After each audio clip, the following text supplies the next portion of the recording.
There was once a baker who had a shop in a small town in America. This baker was not a very kind man. He never gave his customers any more bread than necessary for their money, and he never smiled. But he was a very good baker. His bread was the softest bread that you could imagine. Sometimes customers paid for their bread and started eating it right there in the shop. His cakes were also very delicious. People came to his shop from all over the town. When they walked down the street, they smelled the baker's wonderful bread and his delicious cakes and walked right into his shop. But not everyone came inside. Some people just stood outside the shop, smelling and looking in through the windows. The baker didn't like this. Their stomachs are full of the smell of my bread.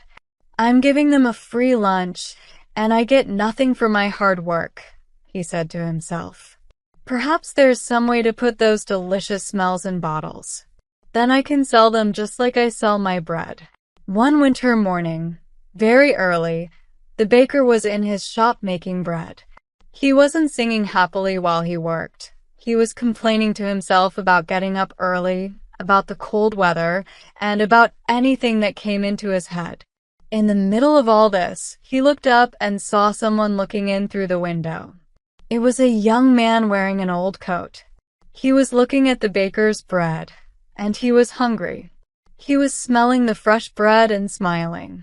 When the baker saw him, he felt very angry. That thief outside my shop has a stomach full of the smell of my bread. It's a free breakfast. I get nothing for my hard work while he steals my smells. The man didn't move.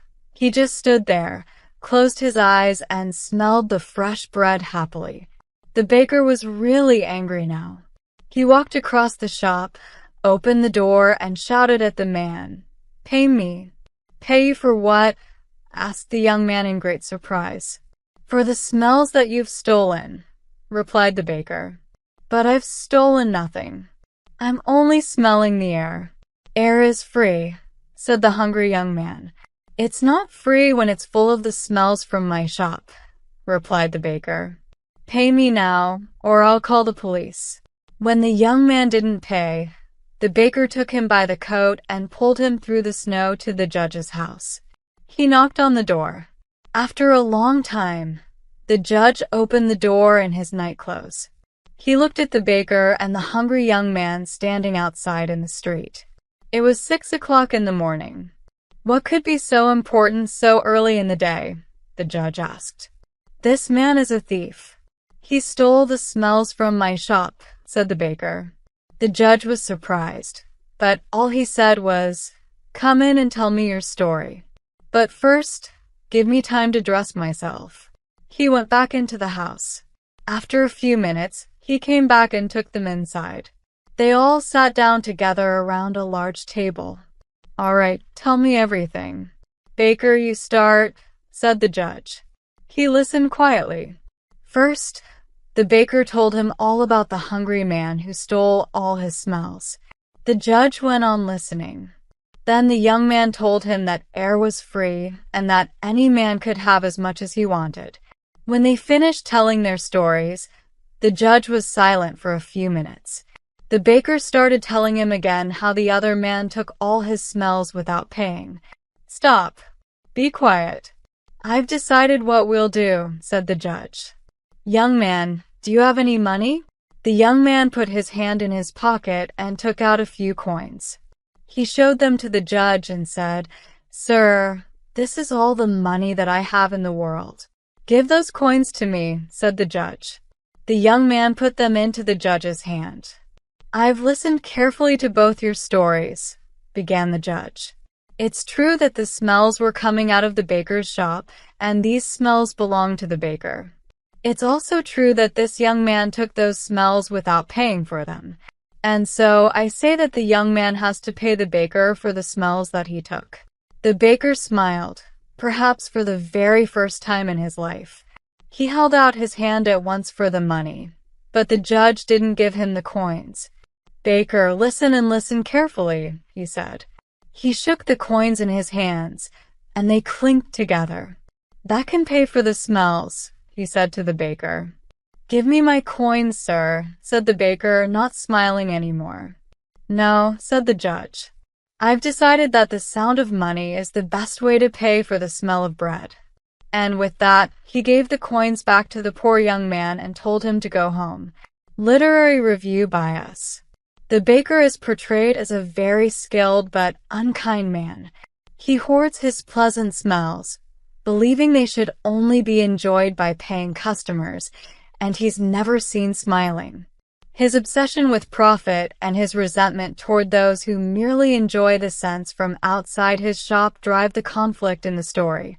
The young man in the story is depicted as someone who appreciates life's simple pleasures, like the smell of fresh bread. He argues that air is free and that he hasn't stolen anything. He represents a more carefree and open-hearted approach to life. The judge's decision to use the sound of money to pay for the smell of bread is a clever twist. It emphasizes the idea that sometimes we become too possessive and lose sight of the intangible joys in life, like the sound of clinking coins. The story conveys a moral lesson about greed, possessiveness, and the value of experiences. It highlights how we can become so fixated on material gain that we overlook the simple pleasures around us, which can be just as important. Overall, The Thief of Smells is a short and entertaining story that encourages readers to appreciate life's sensory experiences and consider the value of intangible moments of joy. Symbolism of smells. The story uses the sense of smell as a symbolic element. The baker's obsession with guarding his smells represents possessiveness and greed. Meanwhile, the hungry young man represents innocence and the ability to find joy in the small things in life. Ironically, the baker's obsession with profiting from his smells ends up causing him to lose money rather than gain it. His attempt to charge the young man for the smells ultimately backfires when the judge returns the coins to the young man.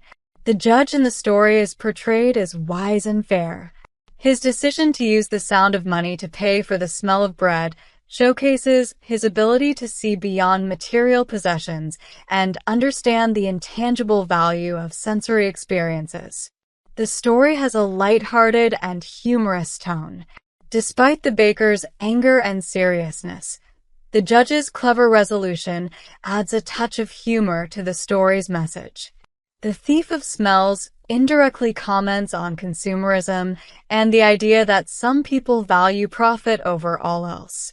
It suggests that a more balanced approach to life, one that allows for simple pleasures and shared experiences, can lead to greater happiness. While set in a small American town, the story's themes of possessiveness, appreciation for simple pleasures, and the consequences of greed are universal and can resonate with readers from various cultures and time periods. In summary, The Thief of Smells is a short, thought-provoking story that uses symbolism and a clever twist to deliver its message about the importance of appreciating life's simple joys and the potential pitfalls of excessive possessiveness. Thanks a lot for watching till end. Please make sure to subscribe and like the video.